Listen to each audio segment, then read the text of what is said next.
नमस्कार मु धनेश्वर साहू आज रणचिंता कार्यक्रम नीतिवाणी धारण पुणी थे स्वागत आपण मानकु मोर अनुरोध जदि मोर ओडिया अनुचिंता वीडियो रे भल लागि थाए ताले गोटे लाइक एवं सब्सक्राइब दियंतु जाकि आपण माने वीडियोटा को सर्वप्रथमे देखि परिबे।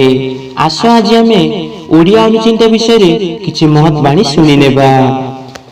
जदि आमर जन्म इते सरल होइतांता ताहेले आमे जन्म समय रे कांदी कांदी धरा पृष्ठ को आसी न थांते। धरा पृष्ठ एते भी खराब नुह जेते बेले आमर मृत्यु हुए आम पछर अनेक लोक कांदी न थांते। तेणु जीवन खराब भलर मूल्यांकन न करी धरा पृष्ठ रे प्रत्येक क्षण खुशी और आनंद रे कटेइबा आवश्यक। जीवन रे सुख शांति रहिबाकु हेले दुईटी शक्तिर निहाती आवश्यक।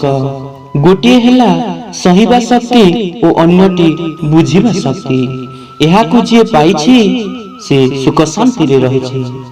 जो व्यक्ति परिश्रम द्वारा धन संपत्ति अर्जन करे सही व्यक्ति ही जाने कष्ट कौन, किंतु जो व्यक्ति बिना परिश्रम रे सब किछि पाई जाए सही व्यक्ति जाने ना जीवन रो वास्तवता कौन।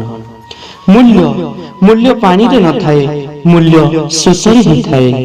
मूल्य मृत्यु रे न थाए, मूल्य निश्वास रे ही थाए। दुनिया रे भला तो समस्त पाई जिवे हेले मूल्य प्रेम रे न थाए, मूल्य विश्वास रे थाए। आज पई एतिकी प्रिय ज्ञानी गुणी मंडली आगामी दिन रे पुणी थरे देखाबा। नमस्कार, जय जगन्नाथ।